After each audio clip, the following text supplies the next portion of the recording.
Grüezi und herzlich willkommen bei CrystalKey. Mein Name ist Stefan Blaser. Ich begrüße Sie ganz herzlich und möchte mit Ihnen einen Blick in diesem Video auf die SAP S/4HANA Berechtigungen und zwar in das Troubleshooting werfen. Und zwar auch, was hat dieses Troubleshooting von SAP Berechtigungen mit schlechtem Ton in Videoaufnahmen zu tun. Dazu gleich mehr.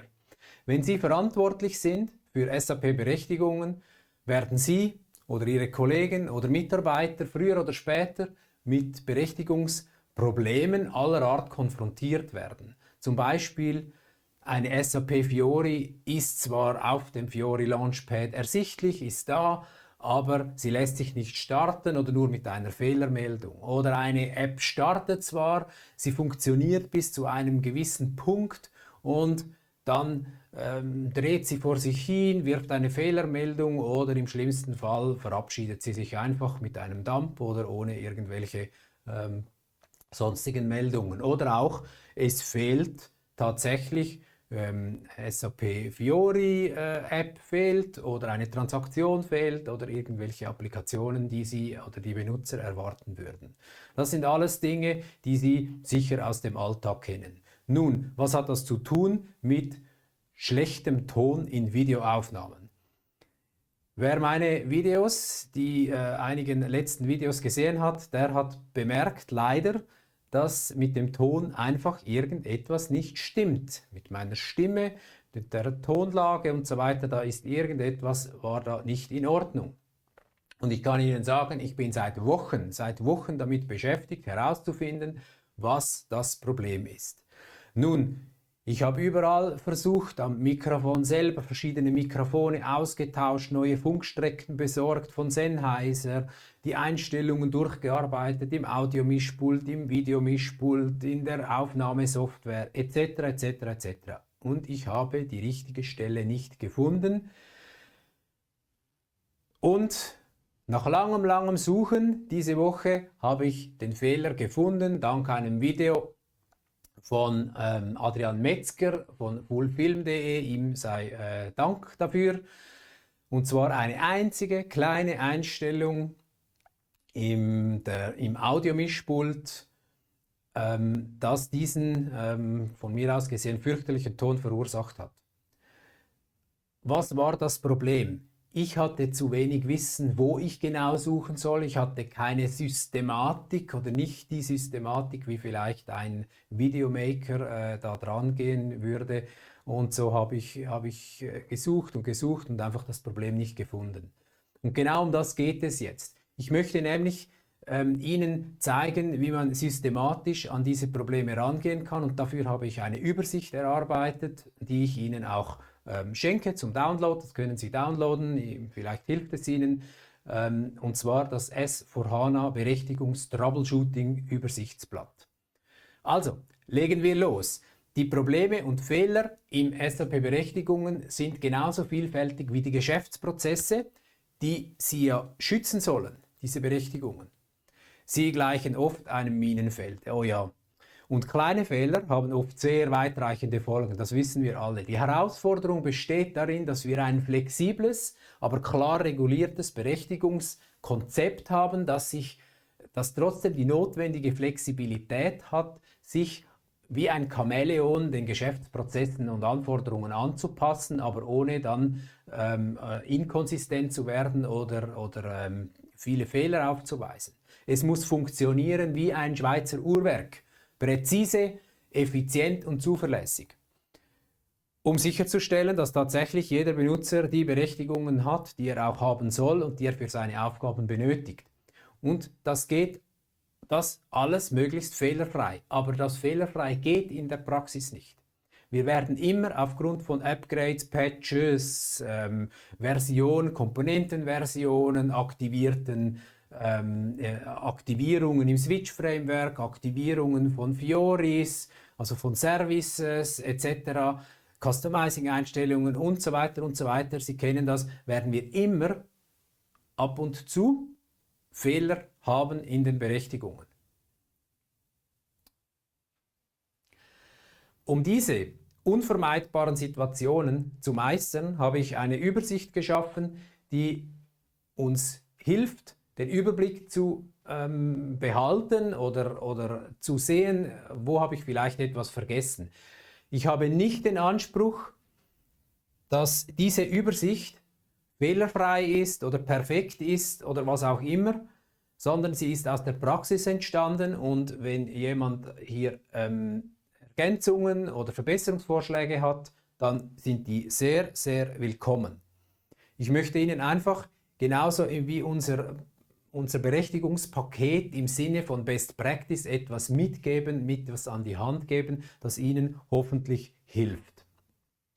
Nun werde ich diese Übersicht mit Ihnen kurz durchgehen, Schritt für Schritt, und zwar von der Ebene nach Ebene, also von Client zum Frontend und bis zurück zum Backend-System. Bei Client spreche ich, weil wir heute vorwiegend eigentlich in S4HANA das Fiori Launchpad nutzen, ist das eigentlich auch unser Einstiegspunkt, sonst müsste ich quasi das SAP GUI auch als Client hier betrachten. Der kommt viel weiter unten dann, also sehr nah am Backend-System, also zum Beispiel, wenn wir die SU53 angucken und so weiter. Also würde ich da von oben nach unten das kurz durchgehen mit Ihnen, ohne jetzt hier wirklich in die Tiefe selbst zu gehen, aber so, dass wir einen kurzen Überblick haben. Dazu schalte ich das mal groß, damit Sie das im Überblick so sehen. Wie gesagt, Sie können sich das auch downloaden. Nun, auf der Client-Ebene, wir gehen wie erwähnt eigentlich von einem On-Prem-System aus, vom Fiori Launchpad oder auch Private Cloud, in der SAP Cloud ERP Public Edition. Dort sieht es ein bisschen anders aus. Dort entfallen einige Dinge, die wir hier analysieren können. Auf der Client-Seite gibt es mehrere nützliche Tools, um zu erkennen, ob wir tatsächlich ein Berechtigungsproblem haben. Und eines, das wir nutzen können, ist ganz sicher der App-Support hier, der Fiori Launchpad App-Support. Der ist sehr hilfreich, weil er uns viele Informationen gibt, wie zum Beispiel, das sehen wir hier gleich, hier habe ich das da niedergeschrieben, wie zum Beispiel die SAP Fiori ID, wir wissen den Business Server Page Namen, wir haben den Service, die Service Node wissen wir, den OData Service. Wir könnten sehen, ob wir einen Authorization Error, Gateway Error oder einen Runtime Error haben. Also es gibt im App Support einige interessante Informationen, die uns sehr weiterhelfen. Also viel mehr Informationen, als wir üblicherweise von früher, vom SAP GUI her, aus der SU53, was die Endbenutzer in der Regel auch genutzt haben, um zum Beispiel ein Ticket zu eröffnen, haben die weniger Informationen da zur Verfügung gehabt, als wir heute haben über den App Support. Was wir aber auch nutzen können, ist F12. Alle diese sind jetzt die Entwickler-Tools auf dem Browser selber. Also wenn ich im Browser drin bin und wir haben dort ein Problem, können wir natürlich mit der Taste F12 die Entwickler-Tools öffnen. Und hier sehen wir verschiedene Dinge. Hier sind nur einige wenige, also 4 Stück habe ich hier genannt. Das sind einerseits die Elements hier. Und damit können wir überprüfen, ob die App vollständig geladen wurde oder auch ob es Probleme in der Darstellung gibt. In der Konsole, hier, sehen wir dann die JavaScript-Fehler oder andere Laufzeitprobleme, werden dort angezeigt. Und Berechtigungsfehler könnten sich hier durch fehlende oder unvollständige Ladevorgänge in der App zeigen. Dann haben wir die Sources. Hier können wir direkt im JavaScript-Code eventuell Fehler erkennen. Und dann zu guter Letzt, auch nicht ganz unwichtig, das Netzwerk. Besonders relevant ist hier die Überprüfung der OData HTTP URLs. Weil wenn diese fehlerhafte Antworten wie 400er oder 500er HTTP-Fehlermeldungen werfen, dann könnte das auf eine nicht korrekt konfigurierte Berechtigung oder ein Problem im Backend hinweisen. Dann haben wir noch etwas, das steht so einfach da draußen, ist aber in jeder Phase der Analyse für mich persönlich sehr wichtig und wird sehr oft konsultiert, und zwar die Fiori Apps Library.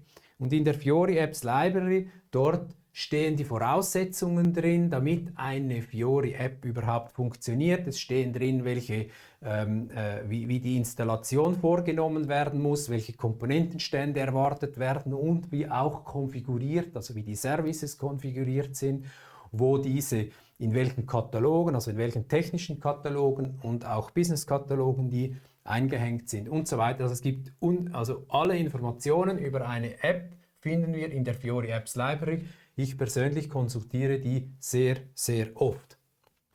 Das heißt, hier haben wir die Client-Ebene, dann gehen wir weiter zum Frontend-Server und beim Frontend-Server gehe ich zuerst einmal darauf ein, auf die IWFND Main Service, und zwar die OData-Konfiguration. Hier habe ich gerade so beispielhaft, was man machen könnte, Aktionen aufgelistet, also zum Beispiel ein Cleanup vom Modellcache, also vom Model Cache. Dann Metadaten neu laden. Dann die SICF-Konfiguration anschauen. Ich komme nachher gleich nochmals kurz dazu. Ich kann Services hinzufügen, wenn ich feststelle, dass ein Service fehlerhaft ist oder fehlt, kann ich hier den Service konfigurieren. Und was sehr hilfreich ist, ich kann direkt über SAP Gateway Client abspringen, kann dort auch den Cache Cleanup machen, ein Cache Rebuild, und ich kann den Request ausführen. Und das hilft mir enorm, weil ich dann sofort einen HTTP-Response bekomme und somit sehe, ob der Aufruf an sich überhaupt funktionieren würde oder ob die Antwort fehlerhaft ist, was dann darauf hindeuten würde, dass der Service möglicherweise falsch konfiguriert ist. Okay, der SICF-Knoten an sich, der wird konfiguriert hier. Ich habe das extra hier reingeschrieben. Ich mache das schnell weg, dass wir da nicht so viel... So.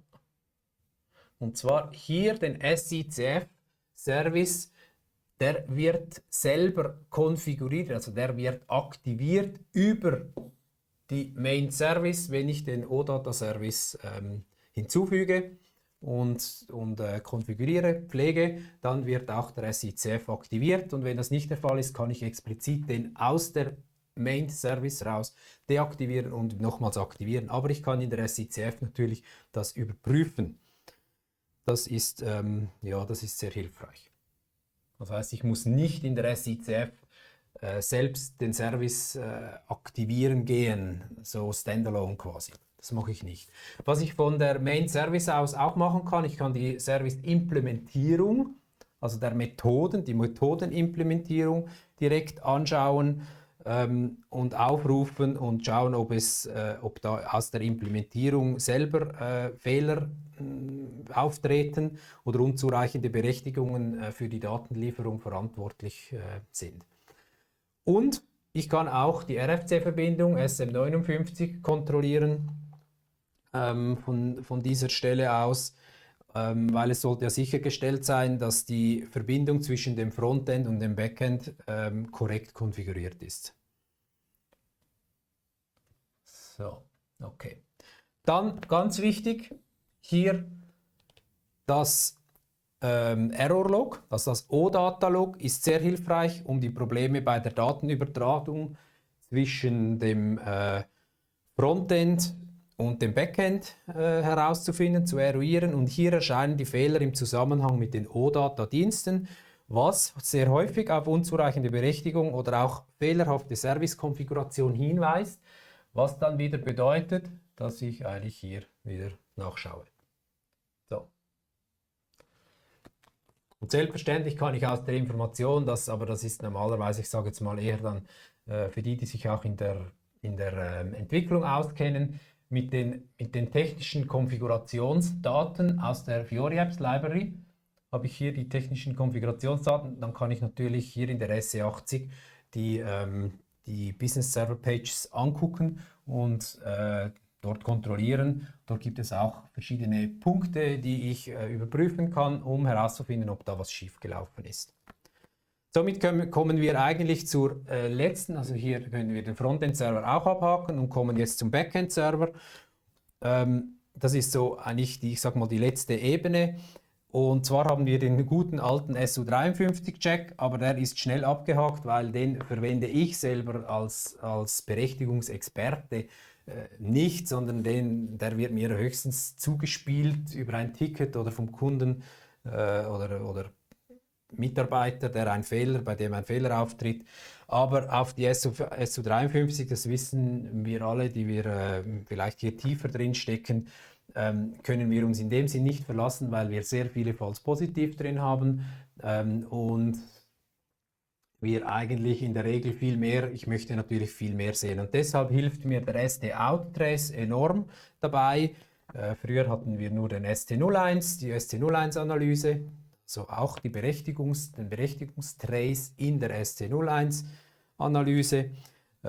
Aber ich würde jetzt sagen, heute verwenden wir, oder die meisten von uns wahrscheinlich vorwiegend, den ST-Out-Trace, weil der uns auch zusätzlich Berechtigungsprobleme auf der CDS-View-Ebene mitteilt, was wir in der ST01 selber direkt nicht sehen, und auch zum Beispiel doppelte Einträge können gelöscht werden und so weiter. Also das ist das Werkzeug meiner Wahl auf dem Backend.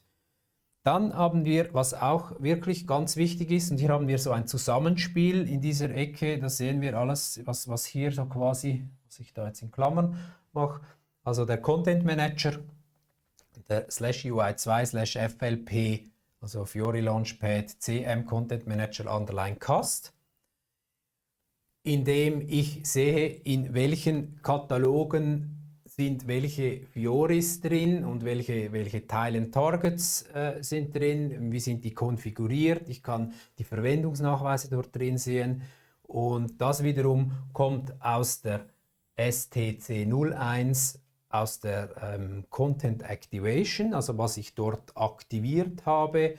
Und was ich aktiviert habe, diese Kataloge, die Kataloge, die ich aus dem Content Manager hier im PFCG-Menü reinziehe, die werden dann abgeglichen, und zwar, ich muss das mal schnell ein bisschen wegmachen, so, und zwar hier mit der Transaktion PFCG Update Role Menü, oder ich kann das natürlich auch als Job in der SE38 mit PRGN Underline Compare, Underline Role, Underline Menü machen über alle meine Berechtigungsrollen, in denen ich die Kataloge verbaut habe.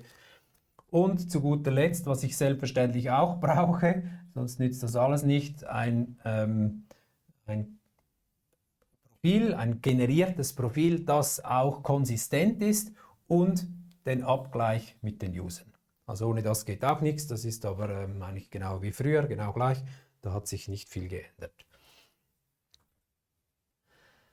Also hier diese Übersicht, die können Sie downloaden, die können Sie haben, und selbstverständlich gehe ich nicht davon aus und meine damit auch nicht, weil die Ebenen so dargestellt sind und wir jetzt hier durchgegangen sind, übrigens den muss ich noch abhaken, dass das immer so abläuft, zum Beispiel vom Client über Frontend über zum Backend Server, sondern das kommt ganz darauf an. Es gibt je nach Fehlerfall kommen wir top-down oder bottom-up mit der Analyse, oder, und das hat halt viel mit der Erfahrung auch zu tun, dass wir oft sehr schnell wissen, wo wir in etwas suchen müssen, aber auch diese Übersicht hilft selbst mir nach so vielen Jahren Berechtigungsfehlersuche auch und Unterstützung bei den Kunden immer wieder, um mich daran zu erinnern, dass es vielleicht doch noch einen Punkt gibt, den ich möglicherweise vergessen hätte.